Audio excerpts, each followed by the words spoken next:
All right.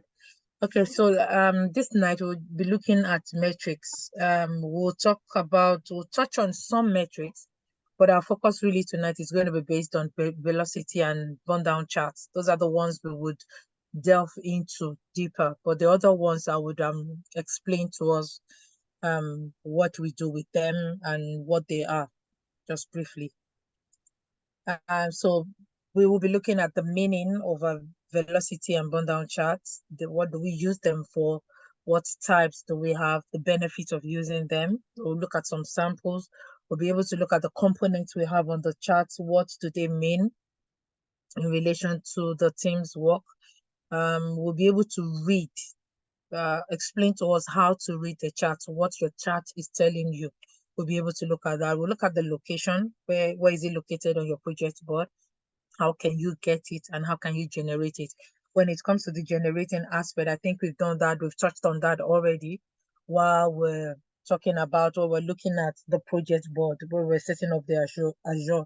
And also when we did our workshop on Azure board setup, we did talk about the metrics, but like I said, we'll just be touching more on them because I think you already know how to generate them.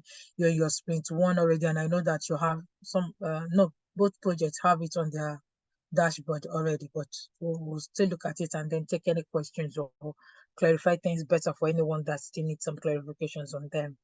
So what are metrics? They are tools that are used in measuring and providing insights into a team's productivity.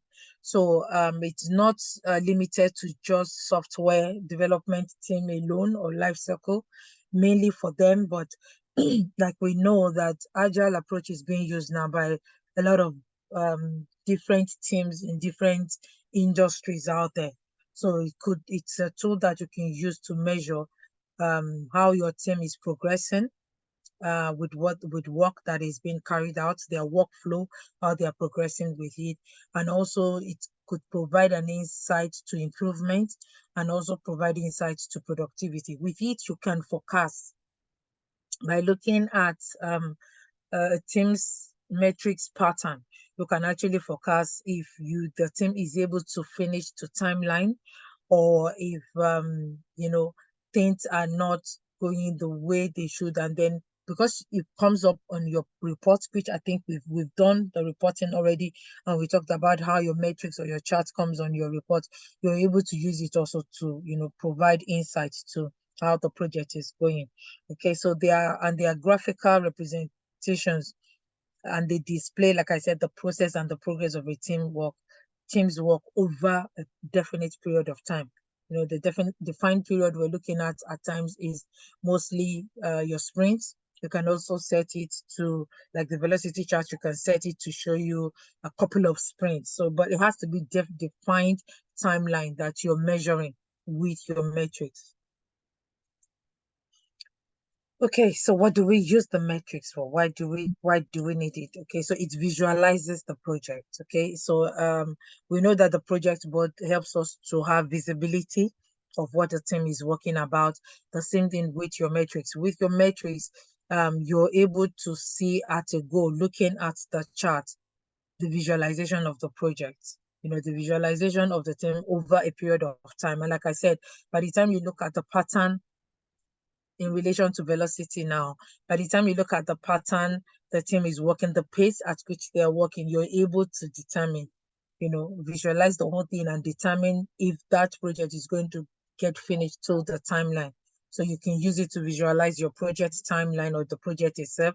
It's also used to measure the amount of work that has been completed against the time still available over a defined timeline. So like your burn down chart now, you look at what has been completed, you look at the time that is remaining, how many days is remaining, you're looking at the percentage that it has given you, and you're able to measure if you're able to finish on time or not. Please excuse me for some few minutes.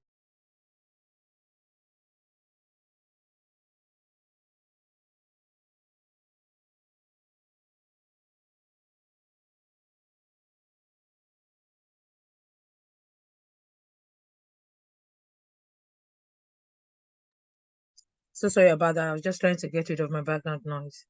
Okay, so we're able to use it also to measure what we've completed, the time that is remaining, and what we still have left to do. You also measure what was planned against what has been completed. You'll be able to look at, okay, this was what we planned when we started the whole project, the first time we planned and everything.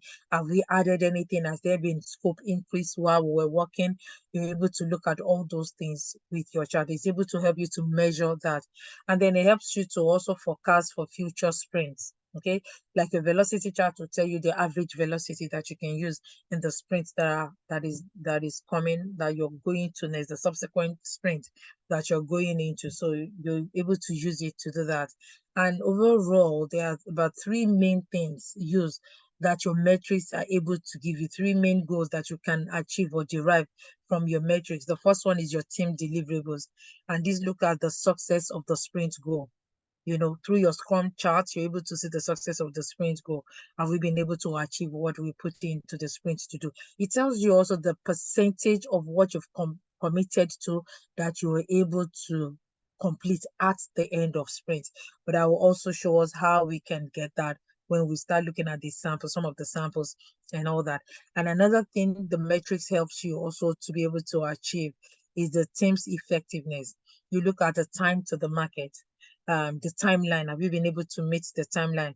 You look at the return on investment. You're able to look at that to say, okay, over the time that we've had to work on this project and all that, because so your return on investment is looking at what the project sponsor put into the project. Let's assume that the project sponsor has put in 100,000 pounds over the whole project. That is how much has been spent on that project. And by the time it gets into the market and the users started using it and all that, how much percentage profit have they been able to make? Were they able to sell that to the users or to their own clients? And how much return on investment has been made on that particular software or product that has been developed? If as a project sponsor, I put in 100,000 pounds into it, and I'm able to sell it to people or get a return of, let's say the total return I got on it was about 250,000 pounds at the end of the day. That's a good return on investment that I've made on that particular project. And you don't wait to get the return on investment at the end. You remember that when it comes to Agile, you have releases as you go along. So by the time you're releasing a particular feature, and when I look at how much I've spent as a project sponsor at that particular feature that we've released, let's assume that, okay, I've been able to use half of the money I budgeted, the cost budgeted for that particular project. If I've budgeted maybe 100,000 pounds, and at that particular first release, we've used a quarter of it, 25,000. And by the time the users started using it and the money is coming in, the income is coming in from the users aspect of things and all that, have I been able to make that 25,000% that I spent on it? For that first release, have we been able to make it? So you look at the return of investment, and through your metrics, looking at the timeline that is going, a particular release is going out, you're able to know if you're going to make a good return on the investment on whatever you've spent on the project so far at that particular time.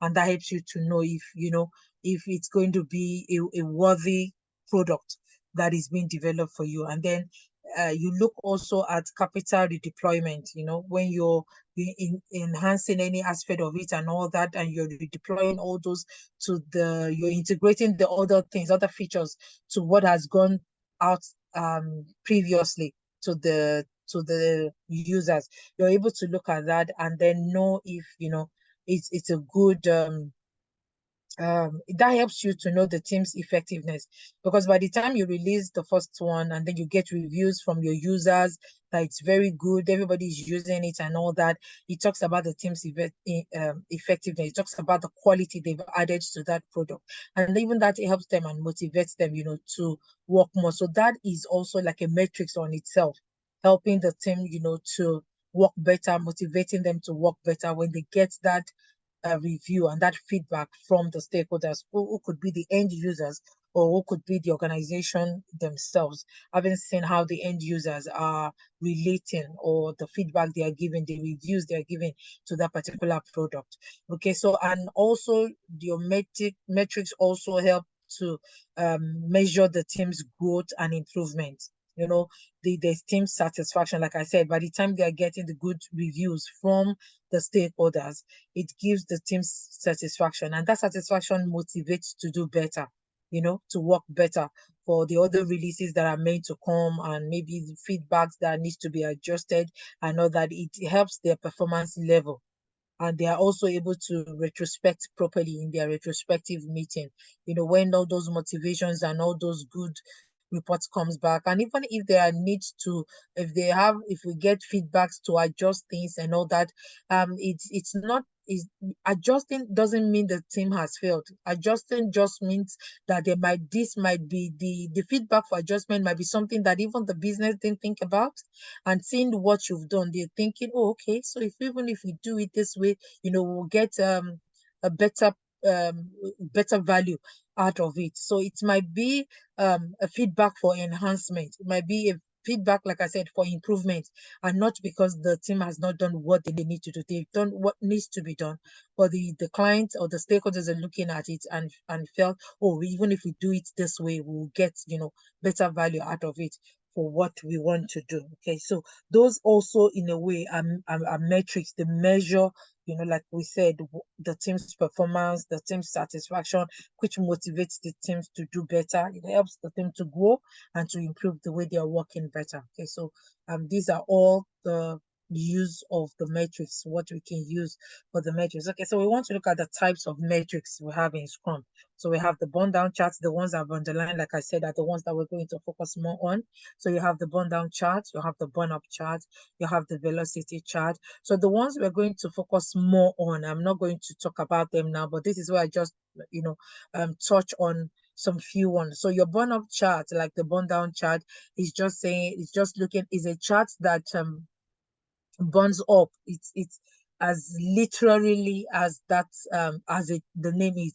With your burn down chart, what you're looking at is, these are the things that we've committed to.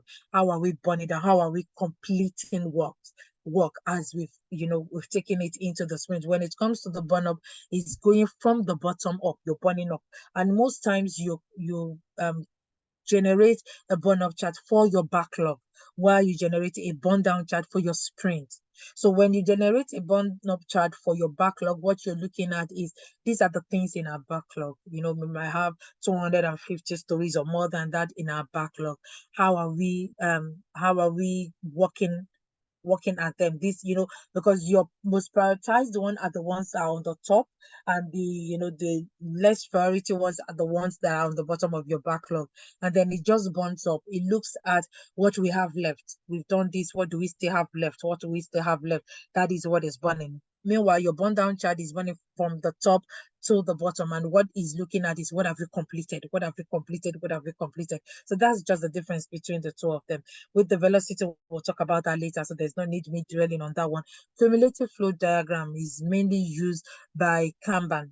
Any project team using the Kanban process, which is another process under Agile, as we know, just like Scrum is under Agile also.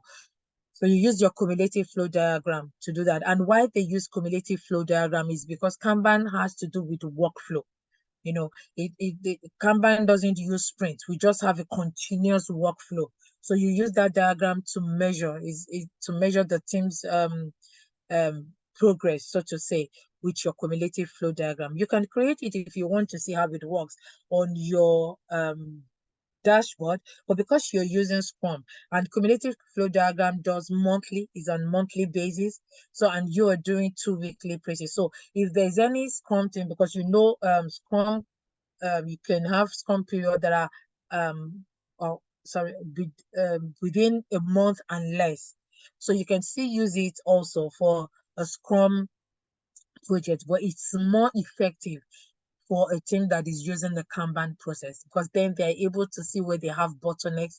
They're able to see where the thinner aspect of it is the one that shows them how effective the team is working on that aspect. And then the larger aspect of things are the ones where we have a bottleneck. There's a load of work in that aspect of things. So that's what you use your cumulative flow diagram for, mainly for Kanban. But like I said, you can create it on your dashboard, your Scrum dashboard, but it's the effectiveness you're not able to see because you're working 2 weekly sprints and it's going to be generated, for a month. For capacity charts, which I think I've taken us through, we've during our workshop, we did touch on that. So for your capacity chart, what you're just getting from that metric is your team's capacity. It able to help you to look at your team's capacity and what they have used so far. So on that chart, you're able to measure this is the total capacity for the team. Let's assume 250. And then if you use below 250, that bar keeps getting full in green. When your capacity, anybody estimates the task they are working on and they go above 250, that chart, that green bar will turns to a red bar. And what that is saying is that this is what your capacity is for the sprint. Looking at what your team members have estimated, hours they've estimated that they are able to complete their task, you're overwhelming. That's what that red is showing you. And it's just an alert to let you, the Scrum Master, know that, okay, so they've estimated more than the capacity that they have. And it's just to go and check who has estimated more than the capacity they said they have, and then be able to call that person. And I've also explained to us how we can also help our team members to record their estimation, especially for hours in their task work item, where they can put what they estimated their planned work hours to be and the actual work hours. If they put it in the work item and not on the remaining work item, it's better because they're working for the first time. There's every possibility that when you estimate, you might estimate your hours less or more. And then after your first sprint, that you're familiar with the environment that they're working on and all that, and they're familiar with the tools they're using, and then they're able to estimate properly how they're going to carry out the task or what the hours they want to estimate for the task that they are carrying out. So that's what you use your capacity chart to do. So without you going into the capacity page itself to look at, oh, what did this person, how many hours did total hours is this person saying they are going to use, and how many hours are they actually using, and everything, doing that calculation yourself, having that chart on your dashboard helps you to see things. Like I said, by the time it turns red, you will know something is wrong somewhere, and then you're able to go and investigate what is going on. Okay, so we have the work item chart also, which you can create for all the team members, and then you're able to see who's how many people the stories are assigned to. That's what your work item chart normally does. You're able to create a work item by state, maybe what has been completed so far, what is still active, what is in blocked, depending on the state that you have. So on your project board, you're able to create a chart to see. And what that helps you to do also is to look at, okay, so how many stories have we completed so far in the sprint without you going on the board and actually counting. If you have that work item chart, you're able to go on your dashboard to see what is still active, what has been completed. Look at what are the stories that are blocked, how many number of stories are blocked, how many number of stories are still active, how many number of stories that are still in to do, in new that we've not even taken in or already. You're able to look at that through your work item chart. You can also look at create a work item chart by assigned, whereby you're able to know how many stories a particular team member is working on. Also, that's what your work item chart, you're able to do with that. For sprints overview charts, that tells you the number of stories, that are in progress, the number of stories, that have not started, the number of stories that are active. Okay, so your sprint overview chart doesn't just look at your stories, they look at your tasks also, they look at work items also, but in a bar form rather than the way your work item chart will look at it in number form. So these are the number of things that I've started. And then with your sprint overview chart, it gives you the date. It also gives you the remaining days. So you're able to look at it and say, okay, these are the remaining days. This is the number of story that has been completed, shows it in red. These are the number of stories, that we've not started or that are still inactive. It shows you the number and shows you the number of days that are remaining. So it's another one that you can use to motivate. You look at it and then you're able to motivate your team to say, oh, at the pace at which you're working. Okay, so we don't want to pressurize team members with metrics. Okay, so the idea is not to have those metrics and then go pressurizing the team members that, oh, look at the way you're working. We are so slow. You need to hurry up and all that, because that is you pressurizing them. They are experts, remember. What you're doing is you're not a manager, you don't manage them. What you're doing is you're helping them with the Scrum process in order for them to work better. But the developer is an expert in his field. The QA is a tester, an expert in his own field. Like I said, you just want them to use that process to enhance their productivity and the value they deliver at the end of the day. So you can motivate them with it, whereby they're able to look at it, they get motivated and they work better. Because what happens when you pressurize them is you might end up getting low quality. Or the Scrum Master wants us to finish, or the PO wants us to finish on time, the stakeholders are expecting us to finish, and then they rush through things and you have mistakes. The developer will make a mistake, the QAs won't be able to pick them up, the defects up as bugs, and that would, if we're not careful, escape onto production environment, and you don't want that. Okay, so you don't pressurize them, but you just motivate and encourage them with the chat. Excuse me. And most times, the best time to bring in your chat is your retro, when they finish what they need to do. So you look at it during retro to look at the way we've worked and then being able to improve rather than you can bring it in once in a while. I would say once, maybe during the sprint, if you feel it will motivate them. That's the purpose you're bringing it in, not to pressure them.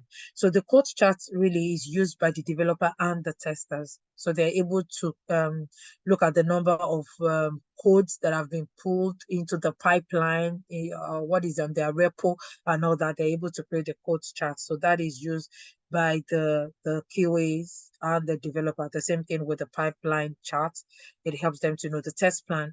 Test plan also chart. They're able to create that, put it on the dashboard. They'll be able to look at it. Most times when you have a dev lead in a team, they are the ones that normally use this chart to see how the developers or the testers are working at the back. So that's being used mainly by the code chart, the pipeline chart, and the test plan by the dev lead, to monitor how the teams are working, like I said. So those are the other ones. So just to explain those ones, because we're not going to cover them, I felt it's better to talk about them and to talk about what we use them for.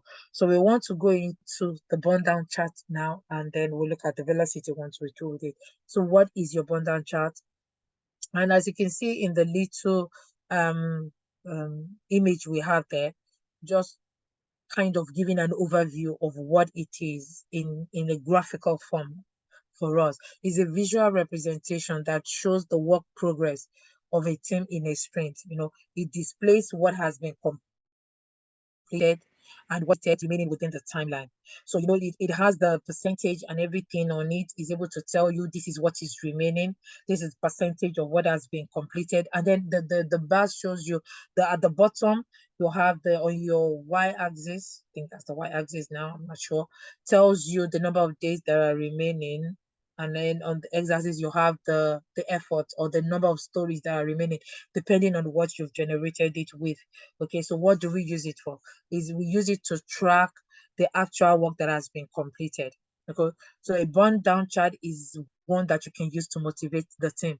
And the way you do it, like I said, is not to pressurize them. So you can just say, oh, let's see how chart is displaying where we are right now. Oh, we're 25% gone and we still have this number of days to go, and we have so work remaining. Encourage them with it. I believe we can do it. Let's pick up the pace, team. We can do it. We can get there and everything. And that's you. Not, oh, look at what you've done, look at what is remaining. We don't do that with it because that puts the pressure on them. But if you look at the way I've spoken about it, it will motivate them, it will encourage them also to work more. And if there's anybody slacking and all that, that motivates them. Looking at that chart, motivates them. I bring it up sometimes during the stand-up when we have roughly maybe 2 minutes to go. Everybody has given what they need to say, that we have 2 minutes to do. And I'll just say quickly, let's just look at our bundle charts and all that. And you can get your bundle chart on your sprint. So you don't need to keep going to the dashboard before you get to it. It's right there on it's on the analytics you have on your sprint board. So you can just, from the task board, just go to the analytics, show them, encourage them with it and all that. And that's you done. And then you tell them, have a nice day. Anybody have any question, any updates, reach out to me if you need any help, or reach out to any member of the team. Use the team chart and all that. And that's you done for today. But what you want to achieve for that chart to motivate them, because they've seen the percentage that has been completed, what is still remaining, you've done it already without, putting pressure on the team. So you're able to use that to track what has been completed. You want to see actually what is remaining, what do we have remaining, and the chart will tell you that. And then you're also able to know if the team are able to achieve the sprint goal within the timeline, within the remaining days. By the time you know the percentage of what is done and what is remaining, and we're looking at maybe 2 days to the end of the sprint and all that. I'm not saying let's just put it this way, that there's really no magic. There are times when you look at it and you know that there is no magic they want to do. If we still have about 10 stories remaining and all that, there is really no way we can complete it. And at times you can even use your chart to kind of inquire from the team if there are any issue that needs to be dealt with based on the way we're working. Because by the time you're looking at the bar, if the bar has been straight for a couple of days and all that, then that tells you that it might not be that nothing is being done within that couple of days. It might be that there is an issue that the team is dealing with, which normally they will bring up anyway during the stand-up. But let's assume it doesn't come up during the stand-up. That means people are not giving full updates during the stand-up. You're able to get information from them because you're tracking that the burn down chart. You're tracking it, you're able to ask questions, and then you start getting the feedback that you want. But normally, like I said, even before you look at the chart, at the stand-up, if there are issues, they would have brought it up during the stand-up, or there's dependency because we're waiting for data from this team, or there's dependency because I need to be upskilled, there's dependency because there's a permission I need, to upgrade the tool I'm using. The facilities team are not, they're taking their time. They said it's going to take so days, 2 weeks for them to do it and all that. And then you're looking at other alternative that can be put in place, or you are chasing up the I don't know, facility team or the infrastructure team for them, in order for them to get what they need to do the project, what they need to work on the project. Okay, so those are the things that you can use your burn down chart to track. Also, we want to look now at the benefits of the burn down chart. It's easy to read, but we will go through it now. You'll realize it's very easy to read. We'll look at the components so that you have an understanding, and then it's helped, like I said, motivates the team. It helps to motivate your team to focus and to perform. Like I said, if anybody is slacking not because they just want to slack, but maybe for one reason or the other, or they're not just doing what they need, not that they're not doing what they need to do. Let's assume that somebody is being pulled by another stakeholder to do what they're not supposed to do, or quickly help us to fix this in another project and all that, and they are leaving their own work to do that. By the time you show them the burn down chart and they know they are part of that straight line and everything, it motivates them to focus. So you help them to keep focus back onto the project in order for them to perform and bring about the value that is needed at the end of the sprint. And also it helps to maintain effective collaboration among team members, because looking at the chart, like I said, if you share it and then if we use it also during retrospective in order to improve, we're able to collaborate better as a team. So those are some of the benefits you get, and also to know whether, like I said, you're able to achieve the deadline, be able to meet the sprint goal that has been set. Are we able to achieve it? And not just the sprint goal alone, but even the project timeline also. It helps us to know if it's achievable, or if we need to quickly start preparing the stakeholders about not meeting or having an extension to that project, so to say. Okay, so let's look at the components that we have. Okay, so over here we have the percentage. So this will tell you the percentage completed. Okay, as you can see, this one is saying that this particular one, but this is a release burn down. Okay, and not a sprint burn down. And you can see for a release burn down is listing all the sprints that are in that particular release, and they say for this particular release is 97% done. So you can see that you can even create a release burn down chart on your board. And what that helps you to look at is there is this quarter release that we do every 3 months. There has to be a release. Are we going to be able to make it? This is what this chart is saying. But these are also components that you have also on your sprint bundle. We'll have a look at an example of a sprint bundle, but just to use this to explain the components we have on a bundle chart. Generally, you will have the completed percentage, normally in percentage. This will tell you the particular sprint you're looking at. This is talking about the release bundle. But if for you this is a sprint one or thereabout, you're able to see that you have the title there, you have the period it is covering over there. Your 2 weeks period will be there, and this will tell you the number. And this is a chart for story points. So if it is had been a chart for the work items, which is the user story, it will tell you the remaining product backlog item that needs to be completed that sprint. If there's been a total scope increase, it will be able to tell you. So if we've increased anything during that sprint, it's able to tell us. Okay, so if you look at this chart now, they started at the story point of 400, as you can see there, and then the next sprint it burns down. It burns down here, and there is an increase over here. So it wasn't just going down there. There are sprints where there is an increase. So if we look at the other one also, we'll be able to see that there are times when stories are brought in during the sprint. Your chart will tell you. And if it's a story that has been brought in and the team members have not been updated, seeing it on your chart, you're able to go and check your backlog and see that story that had come in. And then maybe at stand up, you're able to talk about it. Or if you look at the person that story is assigned to, you're able to talk to your product owner to say, oh, I noticed a new story has been brought into sprint. I've looked at the person working on it. I've been told that you're the one, have a one-on-one and be able to coach your product owner about bringing in stories.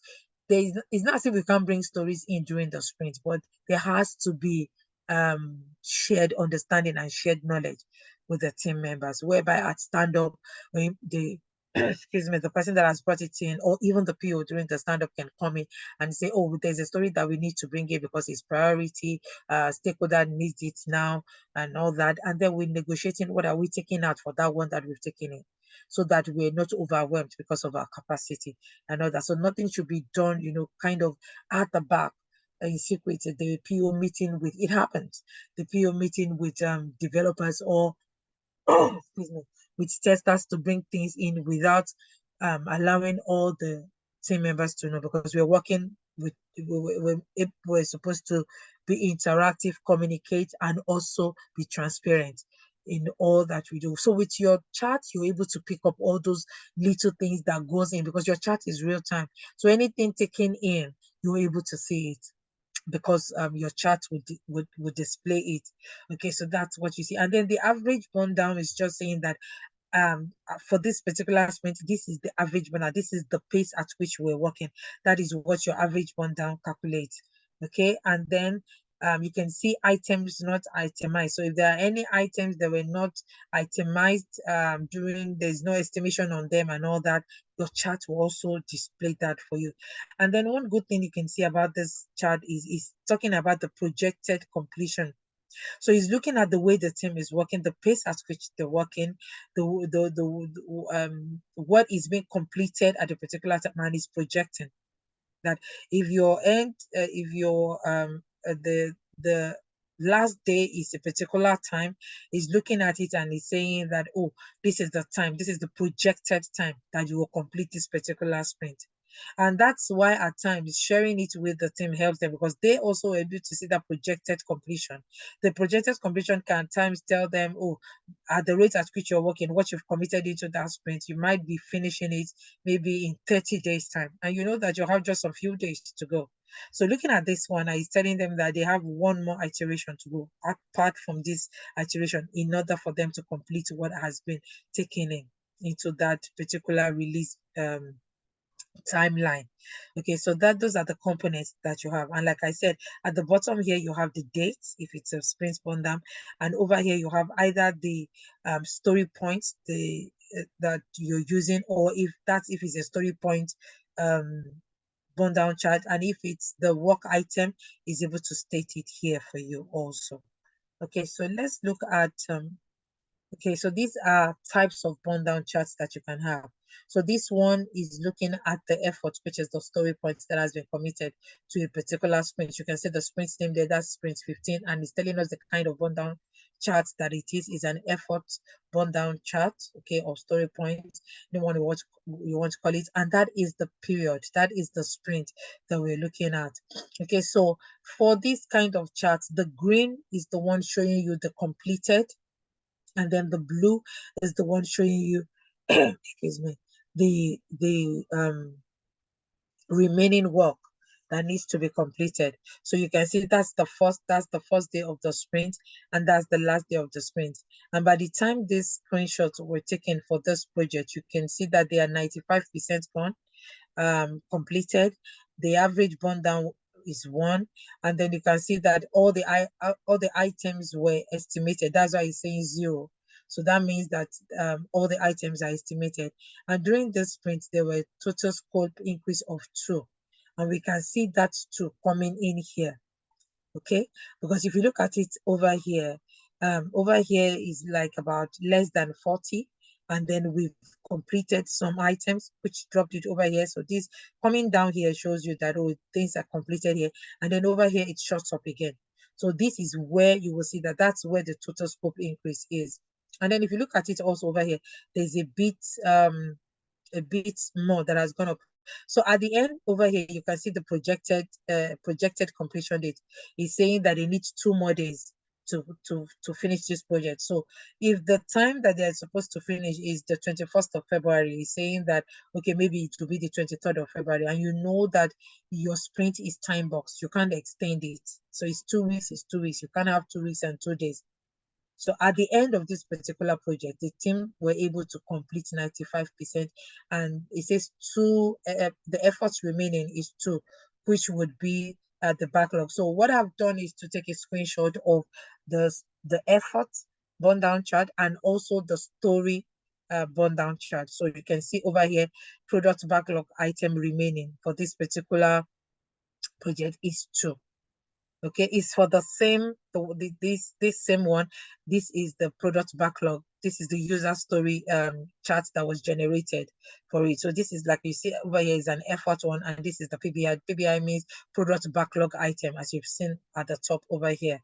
Okay, and you say it's the chart, if you look at it, is telling us different things because we're tracking 2 different things. Over here, we're tracking effort, and that is why it's giving us 95% over here. But if you look at the percentage completed over here, you can see 90. And also the charts, as you can see, they are not the same, they are different because they are tracking different things on it. So over here, what this, like I said, this is tracking is the effort, and here is tracking the number of stories that are completed as they're going in. And if you look over here, the projected completion over here is saying 6 more days. So user story wise, it's going to take them 6 more days to complete. That's the projected completion date. While with the effort is saying that it's 2 more days. So even though it's the same sprint for the same project, the same team, because what we're tracking are different, your charts will also be different on it. Okay, so that's the one for the burn down chart. Okay, also we can also generate a task burn down chart. So we've seen the effort burn down chart, we've seen the user story burn down chart. So this is an effort burn down chart, and you can configure it with the color because we know, the color for the task is yellow, so you can configure it with that. And this is still talking about the same team, the same project, and the same sprint, as you can see over here. So with the task, it's saying the task remaining is 6.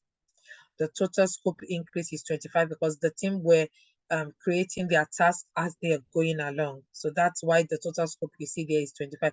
At the start, this is the number of tasks we have on the board. And the more they are creating their task and estimating it. As you can see, it keeps increasing all the way to the end. And when it comes to the task, the percentage completed is 82. The average burn down is minus 0.1. When the average burn down is on the positive aspect, that means the team is working well. When it goes to the negative aspect, that means it's not as if they're not working well, but it's like saying that the pace, the average, their burn down averagely is on the negative aspect. That means it's on the low side of things. Okay, so that is what you have there, and then you can see the total scope increase. Like I said, they were creating their task and estimating it in hours as they were going along during that sprint. And then over here you have the bug burn down chart. At the start of the sprint, there were no bugs on the project. So as they were going along, the QAs now created generated bugs on the fourth day of sprint, and that's why you can see it here. So when it was fixed and it was closed at the greens that you can see, and you can see that for this one, they actually completed the whole bug. That means they were fixed and they were retested and everything was closed at the end of sprint. So we didn't have any projected completion because everything was completed at the end of sprint. And you can see here 0 bugs remaining, even though the total scope was 7, it was well worked on. And you can see the 100% completion for the bugs over there. So those are the different burn down charts that you might want to create depending on your team, depending on who you're sharing it with, and depending on what you want to track. Okay. So, all right, before we go into the velocity quickly, I don't know if there are any questions on the burn down chart aspect, or you want us to complete everything and then we'll take the questions at the end.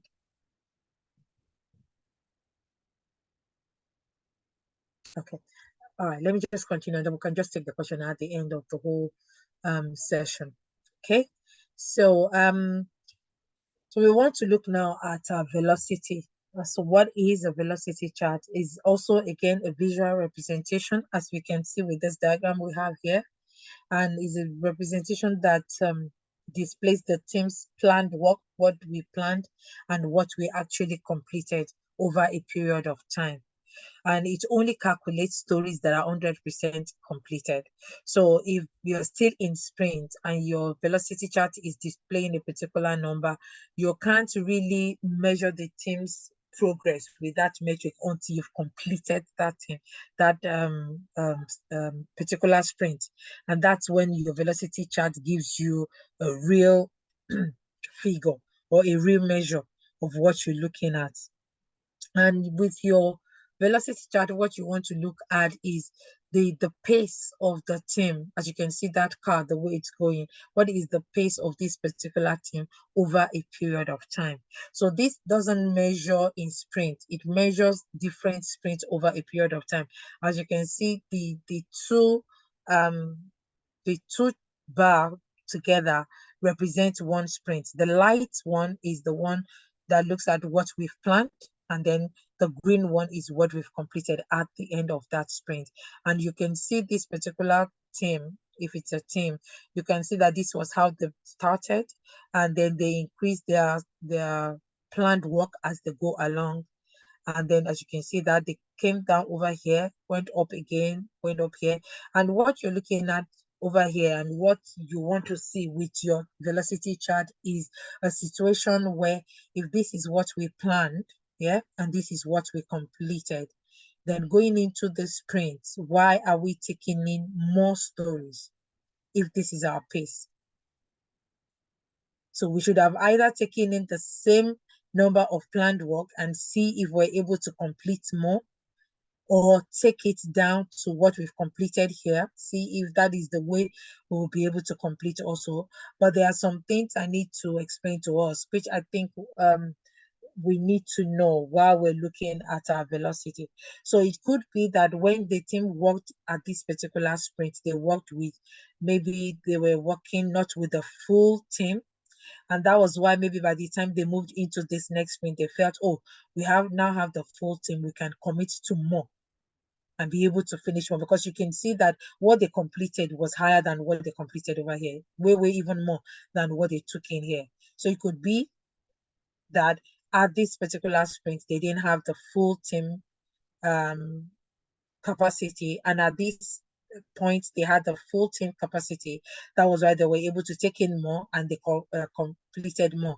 But you can see that in the next sprint they took in less, they were able also to complete less. Again, they took in more over here, were able to complete more and all that. So what your velocity helps you to look at is the pace at which your team is working. It also helps you to know if your team are able to maintain the particular pace at which they are working and able to, you know, in, increase that performance going forward. That's what you read with your velocity. Okay, and like I said, what we can use it to measure is you can measure your team's completed work against the planned work, which I've just explained to us right now. It measures also your team's capacity to scope increase. So there are times when we don't have it on this chart, but I'll check with the samples where we have. There are times when you planned and you have your completed going higher than your planned work. So that means there was scope increase during that sprint. If you're able to complete everything, if you're able to have that green bar higher than the blue, well, that's all well and good. Then that means that the team are able to complete what they've planned and also the scope increase that they had during that sprint. Okay, you're able to see that, and that helps also to kind of measure how well the team is, improving in their workflow. Also, you're able to track the team workflow and the pace over a period of time, which is what I've just explained. The pace at which we're working, they're able to measure it, they're able to track it, and then put improvement in place to say that, okay, we always plan, but we don't, complete everything that we plan. Do we want to reduce, which your velocity will give you anyway. After a period of time, your velocity is able to tell you that with the rate, the pace at which you're working, what you're taking, what you complete, this is the average that you should be working with, which we will see in the other samples that we have. And then you're able also to measure how long it will take the team to complete the project by looking at the velocity. If this is the way we are working, if this time is the timeline for this project, for us to deliver this project at the pace at which we're working, we might be able to meet the deadline, or we might not be able to meet the deadline, and you want to bring that to stakeholders as soon as possible with concrete reason why that won't happen. Which I think when we were doing our report, we've touched on how you can do that. Okay, so what are the benefits of velocity chart? Again, it's easy to read. It helps the team to improve their performance. When they look at the pace at which they're working, or what they've taken in, what they've planned, and what they've completed, they're able to improve their performance. So it's a chart you can bring in again during your retro to help the team to, deliberate and have a continuous improvement plan in place that they will also action. And also, one of the plans that you can put in place, or improvement that you can put in place when using your when you're using your chart during the retrospective, is to look at what you planned and what you've committed, and then just decide that, okay, going forward, we want to stick to what the chart is telling us, that this is our average velocity, and we want to stick to that, start working with that and improve as we go along. Okay, so they're able to improve their performance with that. They're able again to forecast the number of stories that can be delivered in future sprints. Like I said, that's what your average velocity they can do with the average velocity, and they want to stick to that, to say that, okay, let's work with what our average velocity is telling us, and increase as we go along. As our performance, gets better, we're able to increase as we go along. It helps the team to know the efforts they can commit to in future sprints also, because you look at what you've planned and what you've completed, and then you're able to say, okay, so let's the next sprints, let's work this way, and going forward, let's see, especially when you have different charts that tells you during this particular sprint we were at full capacity, during that particular sprint we weren't at full capacity. So when we're not at full capacity, this means this is what we're able to complete, and when we're at full capacity, this is what we're able to complete. And you want to commit to working based on what the chart is telling you. And then it helps the the team also to negotiate scope increase excuse me, during the sprint. So if we are not able to complete what we've taken into the sprint, yeah, but we've worked, you're also able to look at, okay, so this is what we planned. Maybe we planned um 30 stories and we're able to complete 20 stories. Out of those 20 stories that we've completed, how many of them are planned work?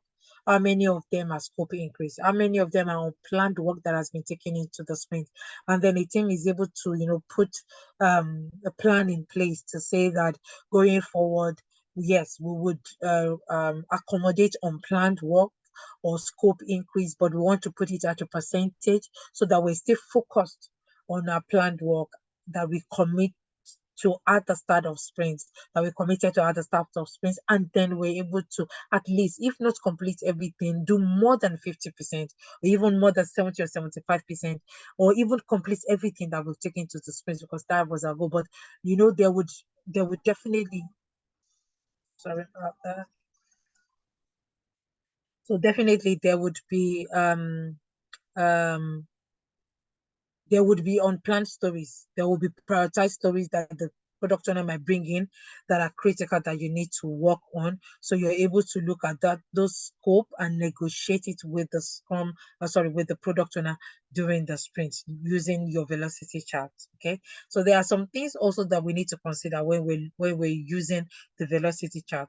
You can only use your velocity chart. You can only use information on your velocity chart to forecast when your team composition remains constant. Okay, so when you're having variance with your team composition, it's dicey to use it because it's erratic. It becomes erratic, like we've seen in the little image we've seen, which we'll see some samples and then we'll be able to talk deeper on those ones. So where you have variations, it's very difficult to use it to forecast because like I said, in a situation where you work at a not full team capacity, you can't use it to depict what the team is going to work on when you have a full team capacity. So the charts are there, but you also have to look at how you use it going forward because it can be, like I said, it can be erratic. You can't if if the chart is giving you a figure to say, oh, this is your average velocity. Your average velocity is just 17 stories that you can take into sprint, and you know that that 17 stories generated is because you didn't have the full team when you work during those maybe 2 or 3 sprints that is using to give you that chart. And now you're going into another sprint where you have full team's capacity. Definitely, you're not going to take that 17 in because it's less work for everybody because you have a full team capacity. So those are some of the considerations that you might want to put in place. And also you can only use product backlog item or effort to forecast, to generate your velocity chart and to forecast for it also. Okay, with task, you can't use it because task varies. So a particular story can have um about 10 tasks created underneath it, and another one can just have 2 tasks. Another story can just have 1 task if it is a spike story. So the task is that as a developer or the dev lead, I just want to scope out some stories which would go on another story or which can be created with another user story. So you can't use a story that has 1 task with a story that has about 10 tasks on it, and that's why it's not really advisable and it's not even effective to use to generate a task velocity chart because it won't give you a good metric based on the explanation I've just made. Okay, and then the work item considered plan is considered plan when it is committed to sprint at the start of sprint. At the start date of sprint. If you commit to those work at the second day of sprint, you won't see your planned chart. And if you don't see the planned chart at times, and this is a metric that helps you, to measure what was planned against what is completed, you will see your completed chart, the bar, but you won't see the planned bar. And then it becomes really hard for you to really track it or use it to measure going forward. So you want to ensure that if the team has planned that this is what we want to work on as a Scrum Master, you're committing, you're moving all those stories into the sprint at the right time. If you move it in 12 12:01 a.m., you won't see that chart. Once it passes your sprint start date, it won't display that planned bar that is meant to be on your chart. So those are some of the things that we might consider when we're creating our chart. Okay, so this is a velocity chart. Okay, and this one is tracking, as you can see, the last 8 iterations, which is the last 8 sprints. And like I said, you will see the blue one that shows what was planned, and the other one shows what has been completed. The dark green shows what has been completed on time, and then the light green shows what has been completed late. So it could be what was completed before the start of the next sprint, on the same day the next sprint is going to start, but maybe before our sprint planning and everything, stories that are completed and all that, because it's are considered completed late. So you can see that. So looking at this now, you can see that this is a team that most times they complete their work late. Look at sprint 99. Nothing was completed during that sprint. It was completed late, which could be at the first day of the other sprints. Now, don't get me wrong. It's not that they didn't work during that 2 weeks. They worked during that 2 weeks. They did what they needed to do, but things were not moved, to complete. And your stories are not considered complete until they get to your closed column. That is when they are considered complete. That is when your burn down picks it, and that is when your velocity chart also picks it up. So you can see this, when we look at this as a team, we're able to look at it that, okay, we get things done during the sprint, but it's just that we always get them done, kind of late. So the team can look at this to improve, to know that, do we want to start early?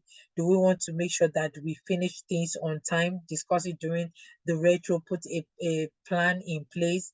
Also make conscious efforts as a Scrum Master to say, okay, so during the stand-up, they want to see the board, the main board, and also the sprint board, especially the main board, to make sure that the stories are getting. So that means it could be that the stories are work is completed, but it's being left in either UAT, or UAT done, and not moved to closed on time. And then maybe at the end, that's when either the Scrum Master or even the team members themselves are moving things to the end, because it's the end of the sprint. So you're able to use that during maybe your retro to look at the work pattern, the team's work pattern or process, and then put an improvement in place going forward. Okay, and then you can see that this is a story point velocity chart, and it's saying that the average velocity, the average story points that this team should take in per sprint should be 39. They shouldn't take in more than 39. It's looked at their pace at which they work. And I think that is the completing late has been factored into things also, because you can see that they're completing, it's just they're completing it. And that's why it's telling them that going into the sprint, if they're not going to complete it on time, then the average story point that they should take into the sprint should be 39. Okay, so that's an example. And the color you have there is being explained at the bottom here for you. Yeah, it's looking like I said, your blue one is the planned, the completed on time one is the dark green, the completed late is the light green, and then what is not completed is blue, which normally you won't see on your it's there on your velocity during the sprint, but you won't see it when the sprint has been completed.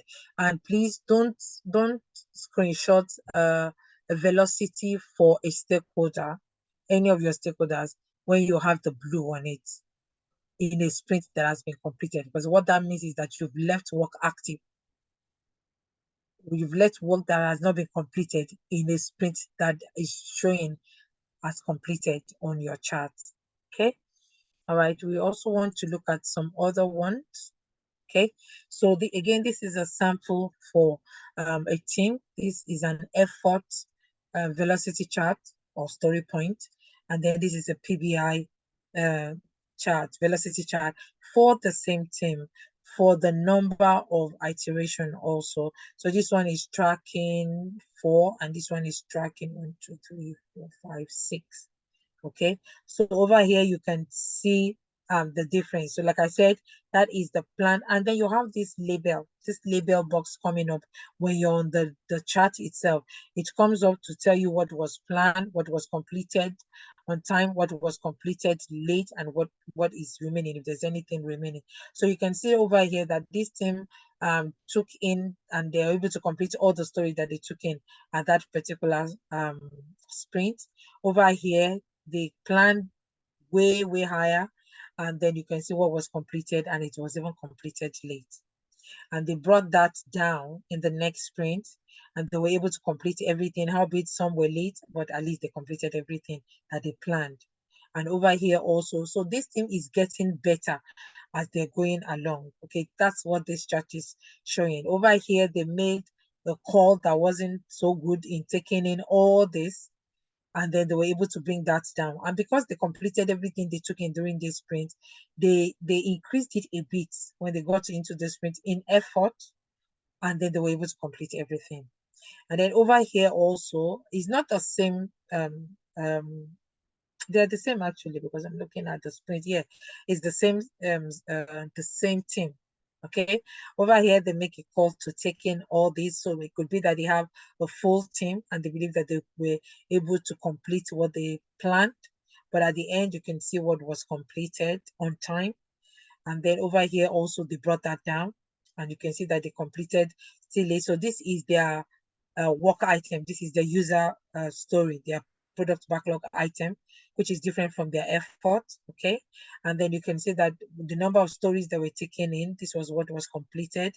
And over here, even though they took this in and they completed this little, they made another judgment here to take in a lot, again depending on if over here we didn't have full team, and then over here they had a full team. Okay, so you have to put that into consideration as a Scrum Master when you're reading this chart in order to know, okay, why did we make a call to take in so much when at this point when we took in this little, we didn't even complete everything. Then why make this call to take this much in? And look at what was completed. And then you can see that the next sprint, they didn't take in as much. So with all this, erratic, taking in a lot, not completing a lot, is where at times a team has to rely on the average velocity. Now look at what the average velocity is telling them. It has looked at the number of sprints they've worked, the way they've worked, taking in a lot, not completing everything that has been taken in, and it's telling them that the number of stories you can take in as a team is 3, which we know at times might not be visible if full team can take in just 3 stories into the sprint.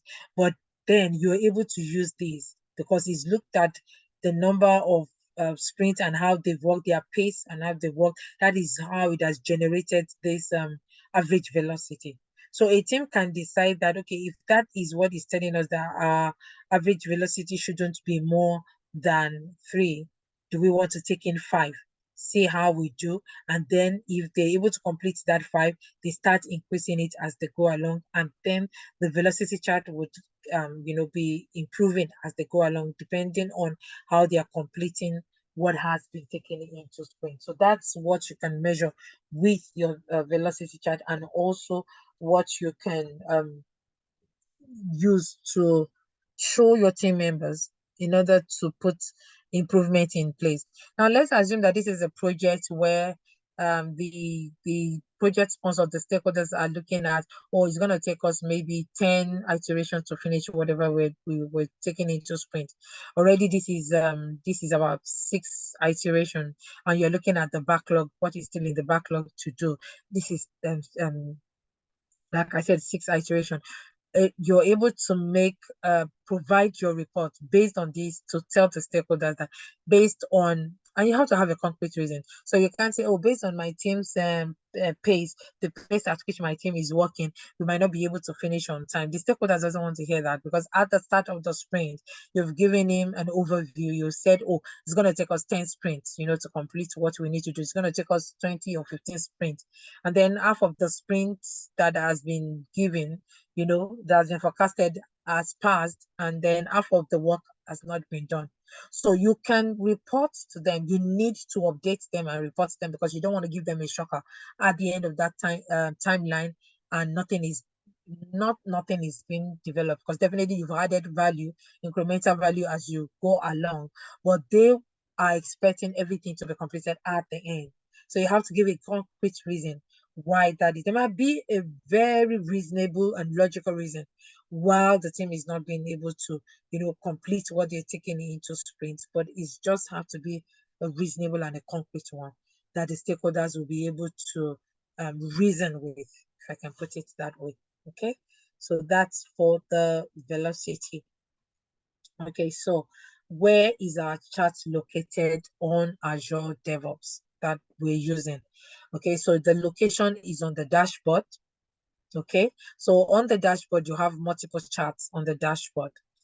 There is another chart that you have on your backlog, and that is called the analytics, and that's your velocity chart. You're able to view your velocity chart on your backlog.